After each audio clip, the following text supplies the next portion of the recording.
오늘 본문을 통해서 지도자라면 어떻게 살아야 하는가에 대해서 살펴보며 은혜를 나누려고 합니다. 한 사람의 지도자가 나라와 기업과 조직과 사회의 운명을 통째로 바꿔놓을 수 있습니다. 가정이나 교회나 국가나 회사나 모든 공동체는 지도자가 참으로 중요합니다. 위대한 지도자는 잠든 시대를 깨웁니다. 위대한 지도자는 역사를 변화시키며 어떤 상황이 주어져도 성과를 내고 그 성과를 지속시킵니다. 한 사람의 지도자가 참으로 중요합니다. 우리 모두는 크고 작은 지도자들입니다. 우리가 머무는 가정이나 교회, 직장, 이 사회를 기대치 이상으로 향상시킬 수도 있고 무기력하게 주저앉힐 수도 있습니다.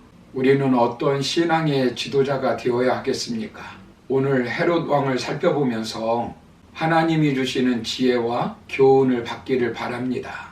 먼저 우리는 희망을 주는 지도자가 되어야 합니다. 예수님 당시 유대 백성들에게 최고의 영향력을 주는 사람은 로마 황제가 있었고, 그리고 실제적인 영향력을 주는 총독과 분봉왕, 대제사장이 있었습니다. 그런데 이들 모두는 백성들에게 희망을 제시하지 못하였습니다. 특히 이두메 출신의 헤롯 대왕은 10명의 아내를 두고 많은 자녀를 두었습니다. 아주 잔인하고 사악한 왕이었습니다. 권력욕이 대단하여서 아내와 자식까지 죽인 사람입니다. 예수님이 탄생할 때 어린 아이들을 학살한 장본인입니다. 그가 BC 4년에 악질에 걸려 70세로 죽자 세 아들이 나라를 나누어 차지하였습니다. 그중 오늘 성경에 나오는 헤롯 안디바는 헤롯 대왕과 사마리아 출신의 어머니 말타께 사이에서 태어난 헤롯의 둘째 아들입니다. 그는 헤롯 대왕이 죽은 후 갈릴리와 베레아 지역의 분봉왕으로 임명되어서 근 40년간을 통치하였습니다. 누구나 다 그렇지만 권력자가 되면 나라를 새롭게 다스리려고 합니다. 그는 분봉왕이 되자 대규모 건설 사업을 통해서 당시 폐허나 다름없었던 도시들을 재건하였습니다. 그러나 그는 백성들에게 희망을 제시하지 못하였습니다. 헤롯 안디바는 자신을 따르는 사람들에게 희망을 제시하지 못하였습니다. 혈연에 얽매여 의인을 죽입니다. 자기 출세와 타락적 향락에 안주합니다.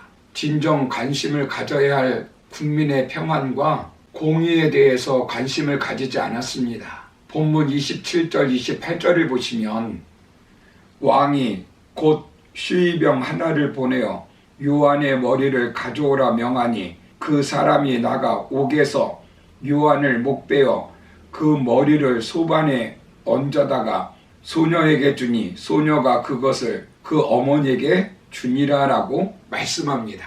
헤롯 안디바는 하나님의 사람 세례 요한을 죽였습니다. 무자비하고 부당한 방법으로 세례 요한을 죽인 것입니다. 왜 그렇습니까?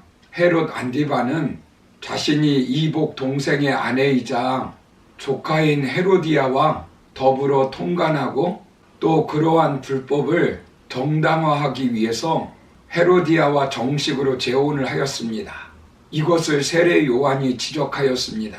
헤롯의 행위는 간음과 근친 상간을 금한 하나님의 말씀을 거역하는 것이라는 것을 지적하였습니다. 그래서 헤롯은 세례 요한을 감옥에 가두었는데 이 지적에 대해서 더 악한 감정을 가진 사람이 그의 아내였습니다. 19절에 보시면 그를 죽이려고 합니다. 인간은 자신의 약점이 드러나면 끝까지 감추고 싶은 욕망이 있습니다.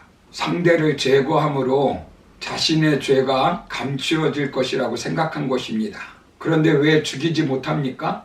본문 20절을 보시면 헤롯이 요한을 의롭고 거룩한 사람으로 알고 두려워하여 보호하며 또 그의 말을 들을 때에 크게 번민을 하면서도 달갑게 들으미려라라고 말씀합니다. 수치를 드러내는 그를 백성들이 의인으로 신뢰하고 있으니 차마 죽이지 못하고 있었을 뿐이었습니다.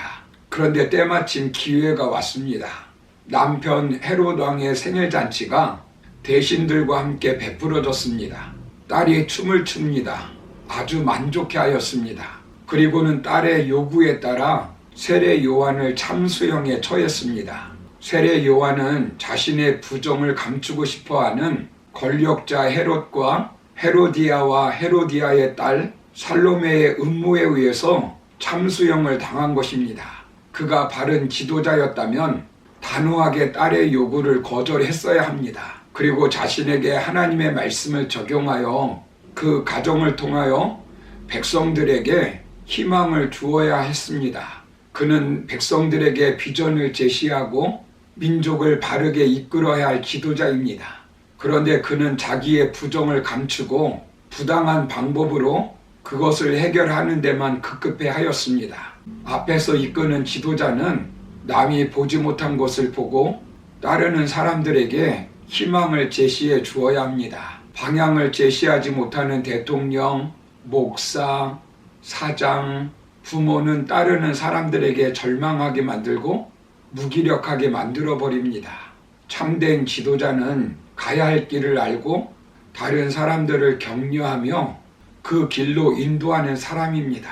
다른 사람을 바른 길로 가도록 설득할 뿐만 아니라 그곳까지 데리고 가는 추진력을 가지고 있어야 합니다. 그러기 위해서는 분명한 목표를 제시해 주어야 합니다.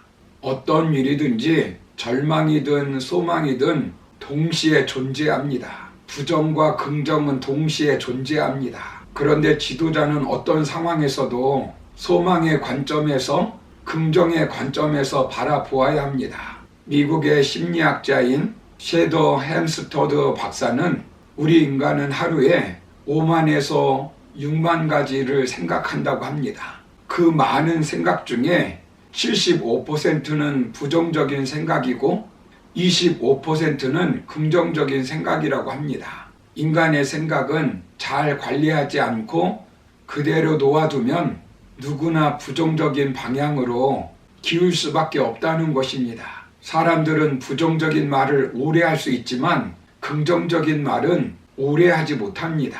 긍정적인 말을 오래 하는 것을 지루해 합니다. 그러나 지도자는 긍정적인 말을 하려고 부단히 노력해야 합니다. 사랑하는 성도 여러분, 우리는 가정에서 자녀들에게 소망을 주는 부모들이 되어야 합니다. 직장에서, 교회에서, 우리가 머무는 단체에서 긍정의 메이커가 되어야 합니다. 꿈꾸는 요셉처럼 비전을 품어야 합니다. 장자의 명분을 사모하는 야곱처럼 하나님의 복을 사모해야 합니다. 민족에게 희망을 주는 모세처럼 우리 주변을 희망의 공동체로 만들어야 합니다. 그러므로 우리는 삶의 현장에서 희망을 주고 꿈을 주는 하나님의 지도자들이 다 되기를 주님의 이름으로 축원합니다. 감사합니다.